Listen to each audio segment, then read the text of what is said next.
Romeo and Juliet.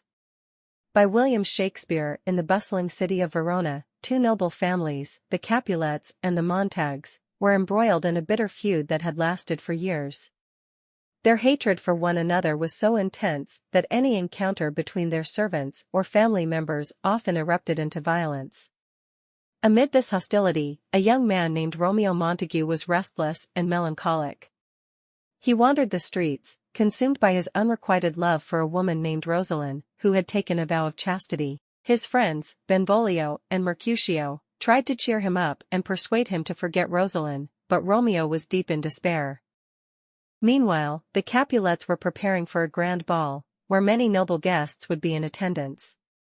Lady Capulet and her nurse were excited about introducing their young daughter, Juliet Capulet, to a potential suitor, Paris, a wealthy and eligible bachelor who had expressed interest in marrying her. Juliet, who was only 13, wasn't particularly interested in marriage, but obediently listened to her mother. Romeo's friends, hoping to distract him, convinced him to sneak into the Capulet ball, despite the dangers posed by the feud. Mercutio assured him that it would be a harmless way to lift his spirits and perhaps meet new women. Romeo reluctantly agreed and disguised himself for the event. At the Capulet ball, amidst the revelry, Romeo's eyes fell upon Juliet. He was immediately struck by her beauty and forgot all about Rosaline. Juliet, too, noticed Romeo and felt an instant connection. They met and shared a brief but intense conversation, during which Romeo kissed Juliet. Both were unaware at first of each other's identities. When they learned the truth, that they were from rival families, they were devastated but realized their love was stronger than their family's hatred. Later that night, Romeo snuck into the Capulet orchard to catch a glimpse of Juliet again. Standing beneath her balcony, he overheard Juliet speaking to herself, expressing her love for Romeo and lamenting that he was a Montague. Unable to hold back, Romeo revealed himself, and the two confessed their love for each other, despite the dangers. They decided they would marry in secret, hoping that their union might eventually reconcile their families. The next day, Romeo sought out Friar Lawrence, a kindly priest who had often acted as a confidant to the young Montague. Though initially hesitant, the friar agreed to marry Romeo and Juliet, believing that their union could potentially bring peace to Verona. Romeo and Juliet were married in secret that very afternoon, with only the friar and Juliet's nurse aware of the ceremony. However, the joy of their union was short-lived. That same day, Romeo's friend Mercutio encountered Tybalt, Juliet's hot-headed cousin, in the streets. Tybalt, who despised Romeo for attending the Capulet ball uninvited, challenged Romeo to a duel. Romeo, now related to Tybalt by marriage, refused to fight. Mercutio, offended by what he saw as Romeo's cowardice, took up the challenge in his place. A fierce fight ensued, and Mercutio was mortally wounded. As he lay dying, Mercutio cursed both the Montagues and Capulets, blaming their feud for his death. Enraged by the loss of his friend, Romeo's grief turned to fury, and he fought Tybalt, killing him in the heat of the moment. Horrified by what he had done, Romeo fled the scene. The Prince of Verona, who had previously warned both families against further violence, banished Romeo from the city as punishment. Romeo was heartbroken, knowing that his exile meant he would be separated from Juliet. Juliet, upon hearing of Tybalt's death and Romeo's banishment, was torn between grief for her cousin and love for her new husband. That night, Romeo secretly visited Juliet to say goodbye before fleeing to the nearby city of Mantua. The lovers spent one last night together, and at dawn, Romeo left Juliet, promising that they would find a way to be together again.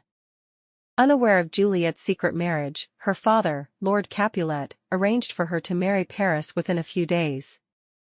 Desperate and unwilling to marry Paris, Juliet sought help from Friar Lawrence. He devised a risky plan to reunite her with Romeo. Juliet would take a potion that would make her appear dead for 42 hours. During that time, she would be placed in the Capulet family tomb. The friar would send word to Romeo in Mantua, informing him of the plan so he could return and rescue her when she awoke.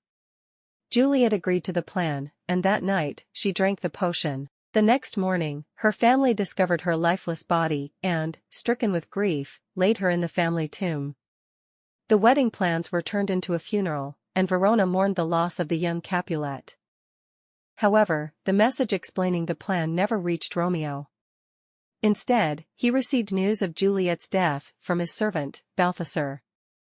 Devastated and believing Juliet truly dead, Romeo purchased poison from an apothecary and rushed back to Verona, determined to join her in death.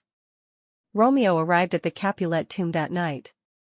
Inside, he found Paris, who had come to mourn his would-be bride. Paris, believing Romeo had come to desecrate the tomb, confronted him. The two fought, and Paris was killed.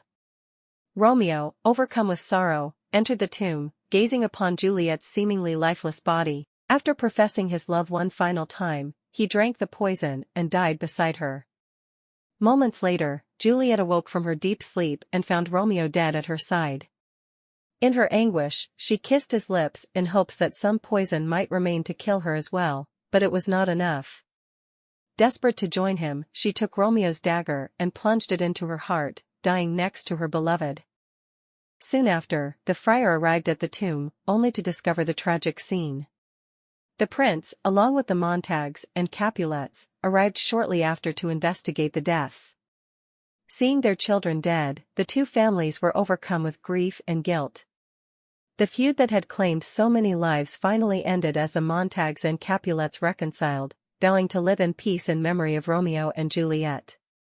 In the end, the prince declared, "For never was a story of more woe than this of Juliet and her Romeo." Themes and reflection. The tragedy of Romeo and Juliet explores themes of love, fate, and the consequences of familial conflict. The lovers are not only victims of their own passion, but also of a society that values honor and pride over reconciliation.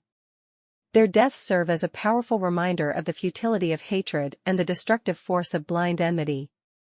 The story of Romeo and Juliet was inspired by several sources, primarily Italian tales of tragic love.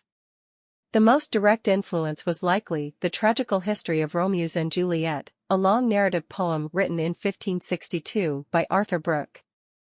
Brooke's poem, in turn, was based on an Italian novella by Matteo Bondello, which was translated into French and eventually influenced Brooke's work. Bondello's story was part of a long tradition of Italian tragic romances. Shakespeare's version of the story, written around 1595, expanded and enhanced the plot, creating deeper characters and adding dramatic intensity. He likely drew upon several elements that were popular in Elizabethan literature, including themes of forbidden love, feuding families, and star-crossed lovers. Beyond the specific tale of Romeo and Juliet, the concept of tragic love stories was also a common theme in Greek tragedies and medieval romances. Shakespeare wove these ideas together, adding his own poetic brilliance, character development, and dramatic structure, to create the timeless tragedy that we know today. In short, Romeo and Juliet was inspired by earlier Italian stories of doomed lovers, but Shakespeare transformed it into a universal tale of young love, fate, and the destructive nature of hatred, giving it lasting appeal across cultures and eras.